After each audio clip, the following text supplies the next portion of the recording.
کائنات کے ہر رنگ کے اندر انسانیت کا رنگ اور خودی کا نور اقبال کو دکھائی دیتا ہے کہ کانپتا ہے دل تیرا اندیشائے طوفان سے کیا، نا خدا تو، بحر تو، کشتی بھی تو، ساحل بھی تو، دیکھ آ کر کوچائے چاکے گرے باں میں کبھی، کیس تو، لیلا بھی تو، صحرا بھی تو، محمل بھی تو، وائے ناکامی کہ تو محتاج ساکی ہو گیا، میں بھی تو، مینا بھی تو، مستی بھی تو، حاصل بھی تو، آہ کس کی جستجو آوارہ رکھتی ہے تجھے، راہ تو، راہ رو بھی تو، رہبر بھی تو، منزل بھی تو، بے خبر تو جوہر آئینہ ایام ہے، تو زمانے میں خدا کا آخری پیغام ہے۔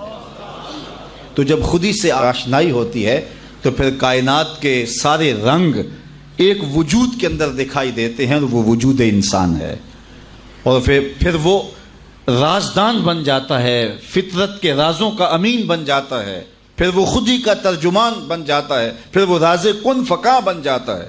تو راز کن فکاں ہے، اپنی آنکھوں پر عیاں ہو جا، اپنے آپ کو دیکھنا انسان تو کہاں کھڑا ہے۔ وَفِي أَنفُسِكُمْ أَفَلَا تُبْصِرُونَ، ذرا من میں جھانک کر کے تو دیکھ، بلے شاہ اڈ دیاں پھڑنے جڑا اندر بیٹھا کدی پڑھیا ہی نہیں۔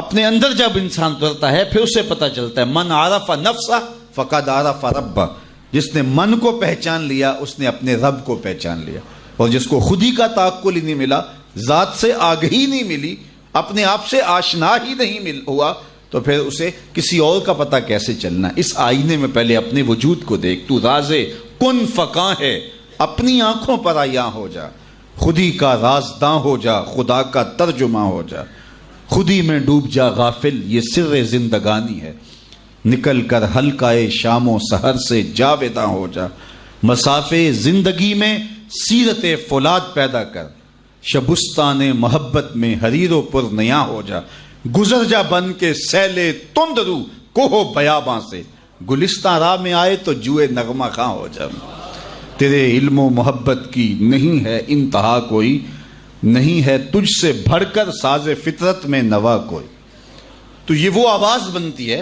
تو یہ جب عشق رسول سے تربیت ہوتی ہے، اور جب کتاب اللہ سے جڑنے سے من میں اجالے ہوتے ہیں اور زندگی کو زندگی کا حقیقی روپ ملتا ہے، تو پھر انسان کہاں کھڑا ہوتا ہے۔ کبھی ایسا نہیں ہوا، کبھی بھی ایسا نہیں ہوا کہ اقبال کے سامنے حضور کا نام لیا گیا ہو اور وہ بچوں کی طرح بلک بلک کے رویا نہ ہو، اور کبھی بھی ایسا نہیں ہوا کہ علامہ اقبال قرآن مجید کی تلاوت کرتے ہوں اور آنکھوں نے آنسوؤں کا خراج نہ دیا۔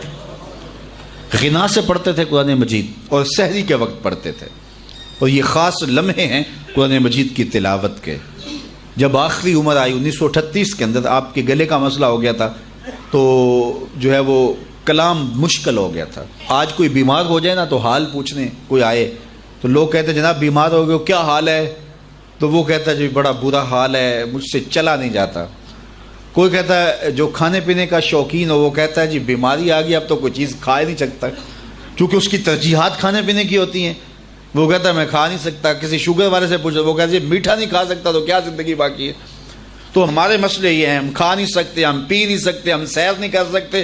اقبال سے کسی نے آ کے حال پوچھا کہ تم بتاؤ کیا حال ہے؟ تو اقبال نے کہا لطف قرآن سحر باقی نہ مان۔ سب سے بڑی مصیبت یہ ہے کہ سحری کے وقت اٹھ کے قرآن پڑھنے کا جو لطف تھا وہ باقی نہیں رہا۔ کاش کہ قرآن کو اس انداز سے میں پڑھ سکتا۔ تو اقبال قرآن مجید کی تلاوت کو حرز جاں بنائے ہوئے تھے۔ کہتے ہیں اب طبیعت ساتھ نہیں دے رہی، ورنہ میرا جی چاہتا ہے کہ امت کو سب سے بڑا تحفہ دے کے جاؤں، اور وہ کیا؟ قرآن مجید پہ کچھ نوٹ لکھ جاؤں، اور وہ سب سے بڑا کام ہوگا جو میں امت کو دے کے جاؤں گا۔ انہوں نے بال جبریل لکھی، انہوں نے زبور عجم لکھی، جاوید نامہ لکھا، اسرار و رموز لکھی، چے باید کردہ اقوام شرک، کیسی کیسی کتابیں لکھی جو عجوبہ روزگار سمجھی جاتی ہیں۔ لیکن اس کے باوجود کہا کہ اگر میں قرآن مجید پہ نوٹ لکھ کے جاتا تو یہ سب سے بڑا کام تھا جو میں قوم کو دے کے جاتا۔ تو اقبال نے یہی نصیحت کی کہ کتاب اللہ کے ساتھ اپنے تعلق کو مضبوط رکھو۔ کتاب زندہ قرآن حکیم، حکمت او لا یزالست و قدیم، یہ زندہ کتاب ہے، ہر دور کے تقاضوں کو پورا کرتی ہے اور زندگی بخش کتاب ہے۔ بلکہ ایک مقام پہ اقبال نے ایک بات کہی ہے، ذرا اس پہ توجہ آپ کی چاہوں گا۔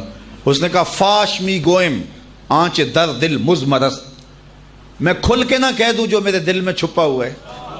کتاب اللہ پہ بات کرتے کرتے اقبال نے کہا فاش می گوئم، کیا میں کھل کے کہہ دوں آنچ در دل مزمرست، جو میرے دل کے اندر چھپا ہوا ہے ابھی تک میں بیان نہیں کیا۔